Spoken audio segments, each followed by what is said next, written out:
दोस्तों, जब भी हम म्यूचुअल फंड की किसी स्कीम में इन्वेस्ट करते हैं तो वहां पर हमें एक एक्सपेंस रेशियो पे करना पड़ता है। अब बहुत सारे निवेशकों के, खासकर नए निवेशकों के मन में यह प्रश्न आता है कि ये जो एक्सपेंस रेशियो है, क्या ये फिक्स रहेगा या फिर ये घटता या बढ़ता भी है। तो आज के वीडियो में हम लोग इसी प्रश्न का उत्तर ढूंढने का प्रयास करेंगे।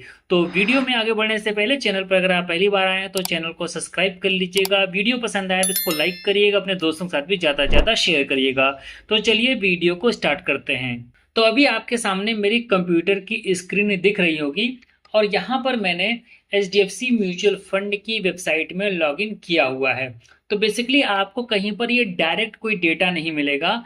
आपको जिस भी स्कीम का एक्सपेंस रेशियो जानना हो, पहले आपको उस AMC की वेबसाइट में जाना होगा और उसके बाद में आपको फैक्ट सीट का ऑप्शन सर्च करना होगा। मेरे केस में यहाँ पर मैंने फैक्ट सीट सर्च कर रखी है HDFC के केस में, और यहाँ पर अभी हम एक स्कीम लेंगे और उसका थोड़ा सा हिस्टोरिक डेटा देखने का प्रयास करेंगे कि उसका एक्सपेंस रेशियो घटा है, बढ़ा है या कैसा रहा है। ठीक है, तो यहाँ पर अगर मैं बात करूँ तो यहाँ पर देखिए ये फंड का सेक्शन है और यहाँ पर हमें ये फैक्ट शीट का ऑप्शन मिलता है। ठीक है, और यहाँ पर अगर जैसे कि मैं क्लिक करता हूँ तो यहाँ पर आप देखेंगे हमारे सामने 2000 से लेकर के 2026 तक का डेटा उपलब्ध है। तो यहाँ पर मैंने PDF डाउनलोड कर रखी है जिससे कि हमारा जो टाइम है ये ज़्यादा बर्बाद ना हो। तो सबसे पहले इसको मैं आपको दिखाता हूँ। ये जो 2000 का डेटा है, दिसंबर 2000 का। ठीक है, तो यहाँ पर हम करते हैं क्लिक।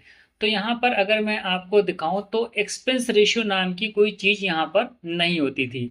और यहाँ पर जो हम स्कीम ले रहे हैं उस स्कीम का नाम है HDFC ग्रोथ फंड। ठीक है, अभी मैं आपको ये भी बताऊंगा कि बाद में इस स्कीम का नाम वर्ष 2018 में चेंज होकर के HDFC बैलेंस एडवांटेज फंड हो गया। ठीक है, तो अभी यहाँ पर देखिए ये HDFC ग्रोथ फंड है और ये दिसंबर 2000 का डेटा है। तो यहाँ पर जब हम थोड़ा सा नीचे की ओर आते हैं तो यहाँ पर आप देखेंगे एंट्री लोड के नाम से यहाँ पर एक्सपेंस रेशियो पड़ता था 2% ऑफ NAV। ठीक है, उसके बाद में यहाँ पर मैंने एक और शीट डाउनलोड कर रखी है और यहाँ पर भी 2% ऑफ NAV है। उसके बाद में यहाँ पर हमने एक और शीट डाउनलोड कर रखी है।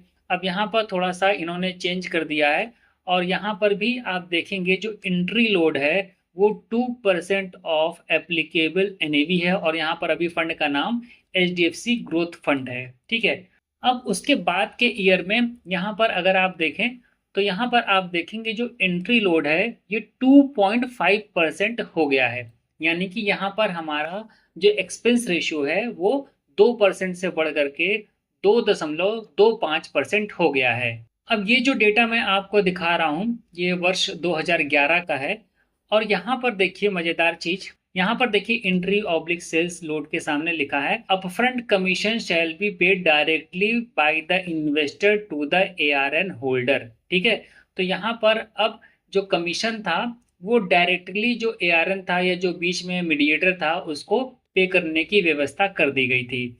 उसके बाद में हम अगले साल पर चलते हैं।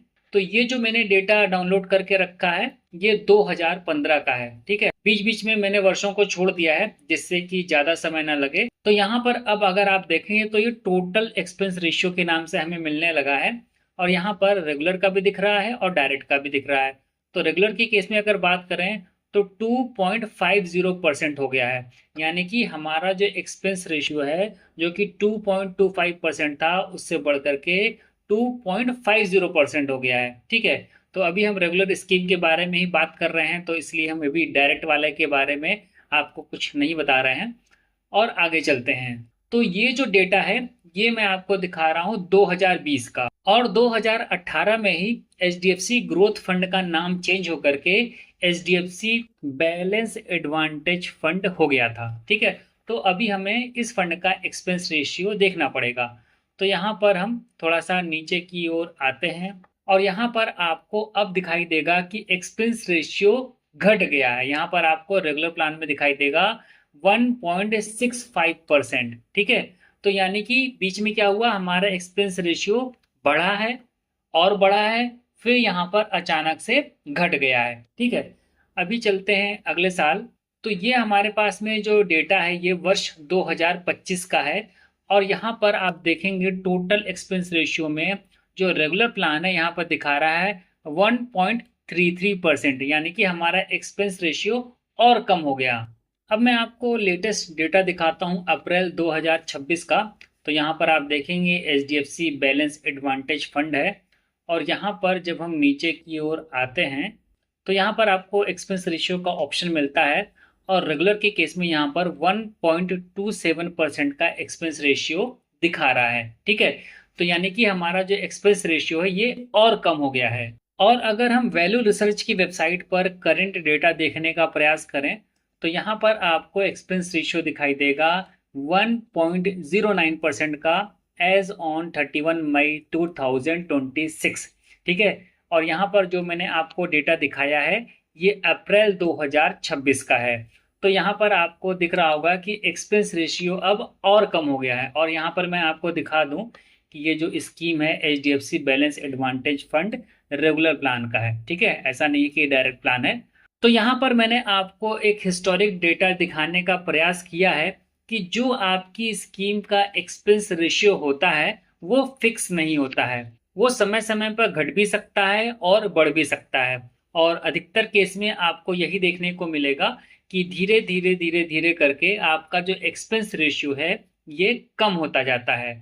तो इसी तरीके से आप भी किसी स्कीम के एक्सपेंस रेशियो का हिस्टोरिक डेटा निकालना चाहते हैं तो आपको थोड़ी सी मेहनत करनी पड़ेगी। आपको उस AMC की वेबसाइट पर जा करके वहां पर फैक्ट शीट का जो ऑप्शन मिलेगा वहां से आपको उस स्कीम को सर्च करना पड़ेगा जिसका कि आप हिस्टोरिक एक्सपेंस रेशियो देखना चाहते हैं कि वो घटा है या बढ़ा है। तो उम्मीद करता हूं कि यह वीडियो आपके लिए हेल्पफुल होगा। वीडियो पसंद आया हो तो वीडियो को लाइक करिएगा, चैनल पर पहली बार आए हो तो चैनल को सब्सक्राइब करिएगा। इस वीडियो में इतना ही, मिलते हैं नेक्स्ट वीडियो में नई जानकारी के साथ। तब तक के लिए नमस्कार।